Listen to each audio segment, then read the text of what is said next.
अगं हे काय? तबला. अगं अर्थात गिटार आहे, तुझ्यासाठी आणली आहे, घे ना. माझ्यासाठी? सई अगं कशाला?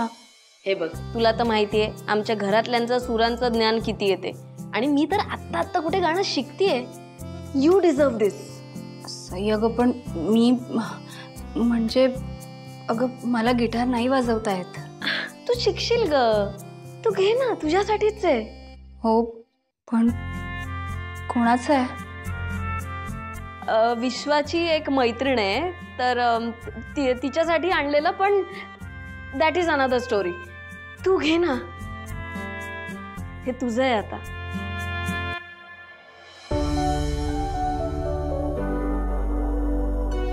कसं वाटलं सरप्राईज?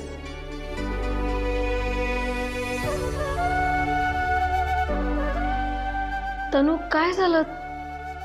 तुझ्या डोळ्यात पाणी काय? तुला नाही आवडलं का सरप्राईज? सिरियसली जॅन, मला तंबोरा गिफ्ट केलायस?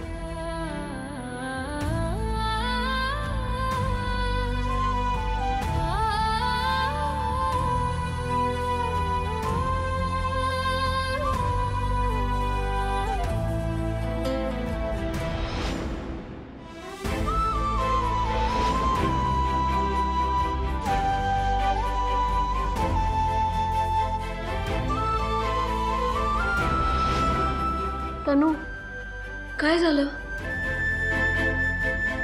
माझ्या खूप जवळच्या व्यक्तीने सुद्धा कधी माझ्या गाण्याचा असा आदर केला नव्हता, पण मी वाजवेन हे. ग्रेट. बरं, आता हे तू निवांत वाजवशीलच, मला माहिती आहे, पण त्याआधी तू मगाशी जे गाणं गुणगुणत होती ते तर मला ऐकायचंय. हा चान्स मी कसा सोडू? प्लीज. सई अगं नको. गाणं ते गाणं, प्लीज प्लीज प्लीज प्लीज गाणं तनू यार, प्लीज. घरात कोण कोण आहे? काकू काकांसमोर गायचंय. माझ्या आहोंना तर तुझं गाणं फार आवडेल. फुल असा महफिल फील. कमाल आयडिया दिली आहेस तू तनू. चल चल चल, मजा येईल.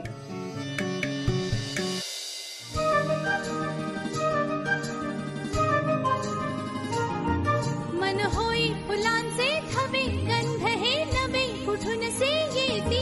मन पाऊल पाऊल स्वप्ने ओली, हुळहुळणारी माती. मन वाऱ्यावरती झुलते, असे उंच उंच का उडते. मग कोणा पाहून भुलते. सारे कळत न कळतच घडते. सारे कळत न कळतच घडते. सारे कळत न कळतच घडते. सारे कळत न कळतच घडते.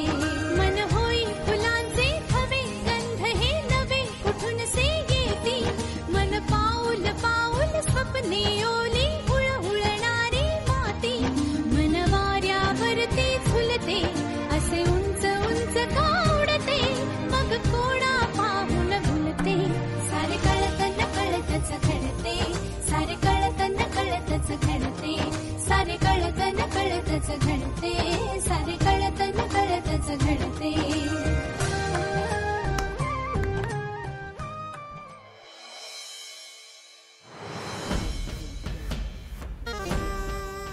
सिद्धू स्वतःच्याच मानेभोवती वास आवळतोय. पण तसं घडलं ना तर आमची खुर्ची गेलीच म्हणून समज. पप्पा बोलवलं तुम्ही? बस द्या, मला तुझ्याशी महत्वाचं बोलायचंय.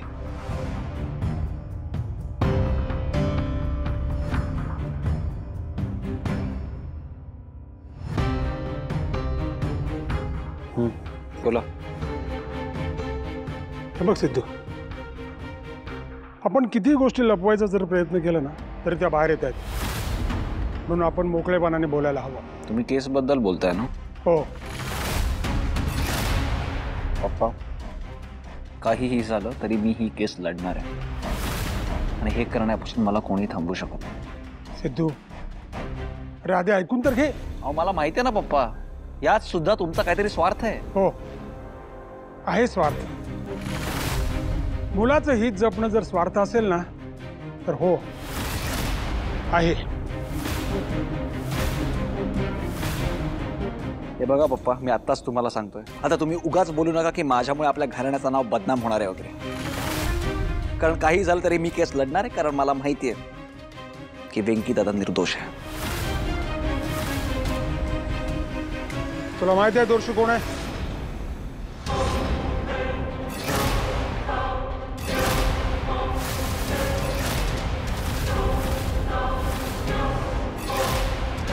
म्हणजे तुम्हाला माहिती आहे दोषी कोण येतं? ते महत्वाचं नाही आहे सिद्धू. महत्वाचं हे आहे, तू केस लढलास काय, हरलास काय आणि जिंकलास काय. इनामदारांच्या फॅमिलीचं जे नुकसान झालं ना, ते कुणीही भरून काढू शकणार नाही. पण तुम्ही दोघांनी ही केस सोडून दिली ना, तर आपलं होणारं नुकसान वाचेल. पप्पा, मी काय विचारलं तुम्हाला? तुम्हाला त्या गुन्हेगाराचं नाव माहिती आहे का? असेल तर प्लीज सांगा ना मला.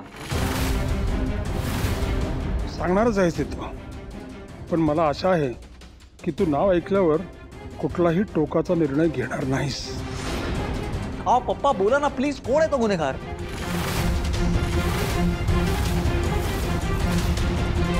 हे आपलं काम नाही, पोलिसांचं कामच आहे. अरे दादा, पण तुला हे बघ सिद्धू, आपल्या पप्पांना इतक्या वर्षानंतर यश मिळालंय आणि स्वाभाविक आहे त्यांना वाटणं की तुझ्यामुळे त्यांच्या राजकीय प्रतिमेला गाळबोट लागू नये. तुम्हा दोघांना काय हवंय? वेंकीला न्याय मिळावा इतकंच ना. मग ते पप्पांवर सोड ना, ते करतील त्यांच्या पद्धतीने काय करायचं ते. त्यांच्या पद्धतीने? त्यांच्या पद्धतीने म्हणजे कसं? हं? आम्ही जे वकील नेमिले होते ते तर तुम्ही हो, हितवले आले. पण सिद्धू, हे सगळं काही आपल्या घराण्याच्या चांगल्यासाठीच केलं ना. ठीक आहे, म्हणजे तुमचं हेच म्हणणं आहे की तुमचा आम्हाला पाठिंबा नाहीये. हे बघ सिद्धू, हे बघ दादा, सतत त्याच विषयावरती बोलून काही गती लागणार नाही. पण एकच सांगतो तुम्हाला, काहीही झालं तरी मी सत्याच्या बाजूनेच लढणार आहे. मग त्याचे परिणाम काही हो.